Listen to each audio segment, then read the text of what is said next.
बच्चों के लिए नहीं है और इसमें बताई गई बातें आपको डरा सकती हैं। अगर आप कमजोर दिल के हैं तो भी ये वीडियो तुरंत बंद कर दें। दोस्तों, वाइकिंग्स के बारे में आपने शायद पहले सुना होगा।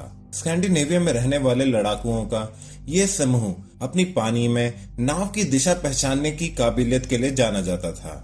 इसी वजह से उन्होंने आसपास के कई देशों पर पहुंचकर वहां हमला बोल दिया था और लूटपाट मचा दी थी, क्योंकि स्कैंडिनेविया यानी कि डेनमार्क, ग्रीनलैंड और ऐसे ही देशों में रहने वाले वाइकिंग्स के पास खेती का कोई साधन नहीं था। इसीलिए वो लूटपाट पर ही अपना जीवन गुजारते थे और इसीलिए वो खूंखार, खतरनाक और गुस्से से भी भरे होते थे। इसका मतलब जाहिर है कि उनके लड़ने और सजा देने का तरीका भी डरावना होता होगा। चलिए आपको बताते हैं वाइकिंग्स के इतिहास में बताई गई एक ऐसी ही डरावनी सजा के बारे में, जिसे सुनकर आपका दिल दहल जाएगा। इस सजा का नाम था ब्लड ईगल यानी कि खूनी बाज, जिसमें सजा पाने वाले को जिंदा रखते हुए उसकी पीठ खोल दी जाती थी ताकि उसके शरीर के अंगों से उसके दो पंख नुमा आकृतियां बनाई जा सके। अगर आपने मेरी वार्निंग सुनने के बाद भी ये वीडियो बंद ना किया हो तो चलिए आगे बढ़ते हैं।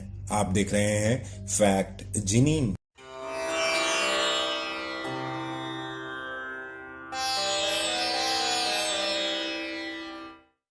दोस्तों, वाइकिंग्स दूसरों से मिलजुल कर रहने वाले लोग नहीं थे।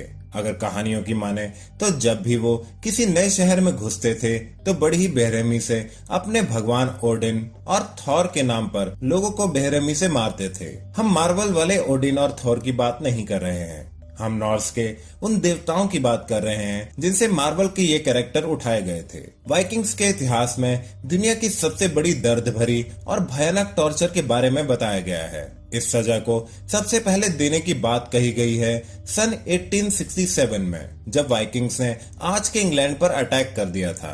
तो एला, जो उस समय वहां के राजा थे, उन्होंने वाइकिंग्स के राजा रेगनार लॉथब्रॉक को सांपों के गड्ढे में फेंककर मार डाला था। 2 साल बाद लॉथब्रॉक का बेटा इवार, जो समय का सबसे खतरनाक और डरावना वाइकिंग था, उसने फिर से वहां अटैक करके राजा एला को बंदी बना लिया। पर इवार ने एला की जान नहीं ली। उसे तो एला के साथ कुछ ऐसा करना था कि जिससे उसके दुश्मनों की आंखों में खौफ बस जाए, और इसीलिए इवार ने एला को दी ब्लड ईगल की सजा। आजकल के इतिहासकार अभी भी इस बात पर सहमत नहीं है कि इस सजा को कैसे दिया जाता था, क्योंकि इस सजा को देने का तरीका इतना भयानक और डरावना था कि इतिहासकारों को लगता था कि शायद ये सजा दी ही नहीं गई होगी। पर चलिए तब भी जानते हैं कि कैसे दी जाती थी ये सजा। पहले तो इस इंसान के हाथों और पैरों को कस के बांध दिया जाता था ताकि वो जितना भी कोशिश कर ले उसके शरीर में 1 इंच भी हिलावट ना हो। फिर सजा देने वाला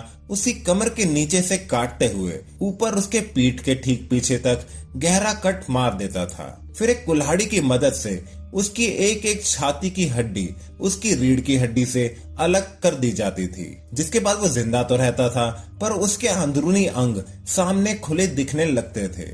भयानक दर्द में होने के बावजूद इंसान मरता इसलिए नहीं था क्योंकि शरीर के सारे अंग काम कर रहे होते थे। जैसे ही उस इंसान को बेहोशी का एहसास होने लगता था, उसके घावों में नमक का पानी रगड़ दिया जाता था और वो करहाते हुए फिर से होश में आ जाता था। फिर फेफड़े की हड्डियों को पीछे की तरफ मोड़कर फेफड़ों को कुछ इस तरह बाहर निकाल दिया जाता था कि ऐसा लगे कि किसी इंसान के पीछे से पंख निकल रहे हैं, और इसी तरह उस लाश को फिर हवा में लहराते हुए टांग दिया जाता था कि दुश्मन डर और खौफ से भर जाए। ये सजा 2 वजहों से दी जाती थी। पहली तो ये कि वाइकिंग्स अपने जंग के राजा ऑडिन को बलि देते थे, और दूसरी ये सजा उन लोगों को दी जाती थी जो धोखेबाज होते थे और जिनमें इंसानियत बिल्कुल नहीं होती थी। राजा एला के अलावा इस सजा को इंग्लैंड के राजा एडमंड, नॉर्वे के राजा बीटा हेल्फदब और ऐसे ही 2 और लोगों को दी गई थी। हालांकि इन सभी को ये सजा देने वाला वाइकिंग का राजा इवार द बोनलेस ही था। ये सजा सिर्फ वाइकिंग द्वारा उड़ाई गई एक अफवाह भी हो तो भी ब्लड ईगल के खौफ से वाइकिंग जहां भी पहुंचते थे वो गांव या शहर अपने आप ही खाली हो जाता था। चूंकि ये रिवाज 1000 साल पहले का था, इसीलिए ये सजा सच में थी कि नहीं इसका पता नहीं लगाया जा सकता। पर कई पुराने कवियों ने इस सजा को दिए जाने वाले सारे स्टेप्स बड़े ही सटीक तरीके से बताए हैं। अब ये सजा सच हो ना हो, पर यह है बड़ी ही खौफनाक।